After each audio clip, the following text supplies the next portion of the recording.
And to achieve what we must, I want to talk to you directly tonight about the choices that we face, none of them easy, and why we must take action now. I know that we can succeed because we have succeeded before.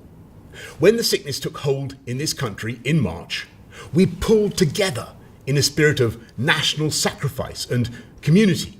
We followed the guidance to the letter. We stayed at home, protected the NHS, and saved thousands of lives. And for months, with those disciplines of social distancing, we've kept that virus at bay. But we have to acknowledge that this is a great and freedom-loving country, and while the vast majority have complied with the rules, there have been too many breaches, too many opportunities for our invisible enemy to slip through undetected. The virus has started to spread again in an exponential way. Infections are up, hospital admissions are climbing. We can see what's happening in France and Spain.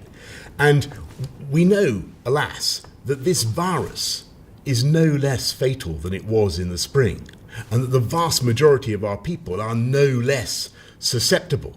And the iron laws of geometrical progression are shouting at us from the graphs that we risk many more deaths, many more families losing loved ones before their time.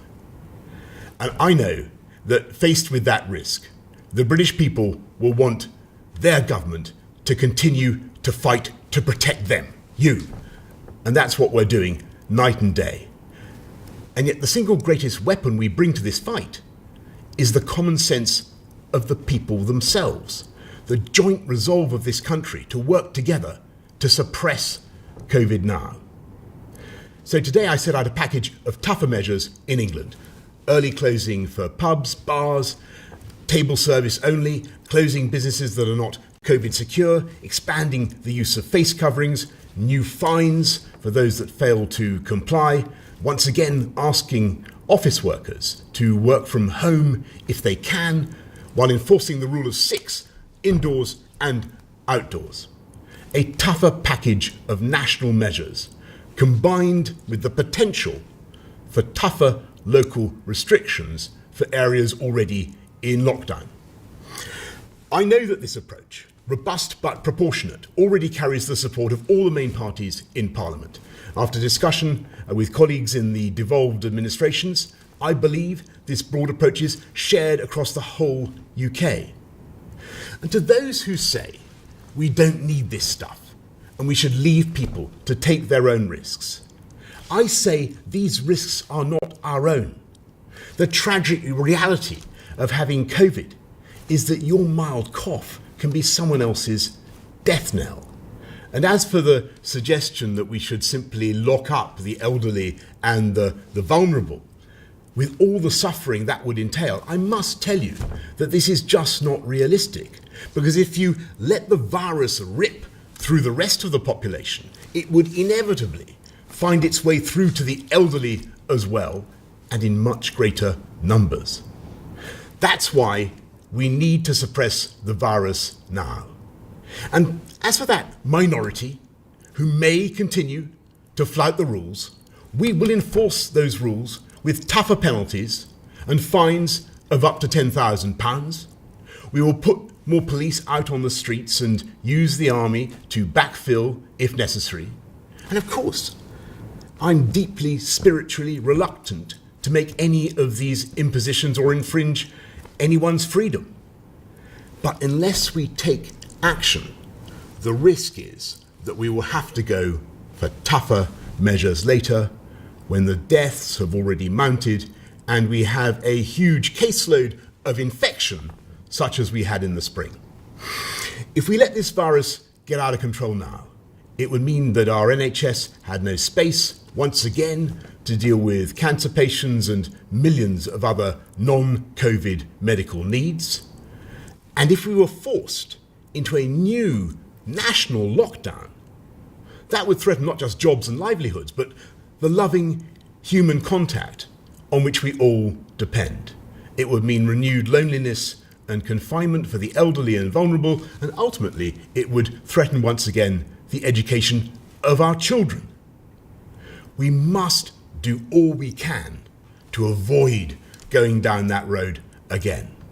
But if people don't follow the rules we've set out, then we must reserve the right to go further. We must take action now, because a stitch in time saves 9. And this way, we can keep people in work, we can keep our shops and our schools open, and we can keep our country moving forward while we work together to suppress the virus.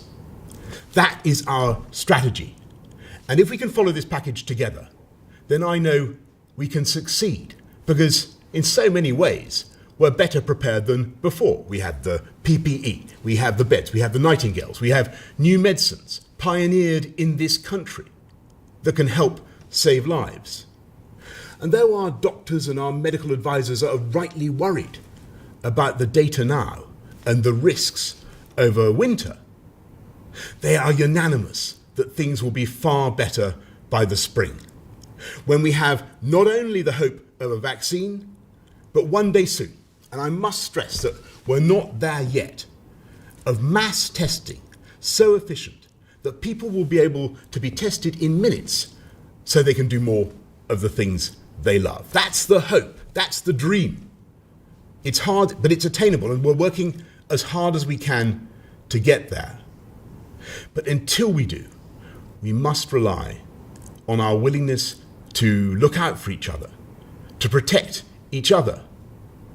Never in our history has our collective destiny and our collective health depended so completely on our individual behaviour. If we follow these simple rules together, we will get through this winter together. There are unquestionably difficult months to come, and the fight against COVID is by no means over. And I have no doubt, however, that there are great days ahead. But now is the time for us all to summon the discipline and the resolve and the spirit of togetherness that will carry us through.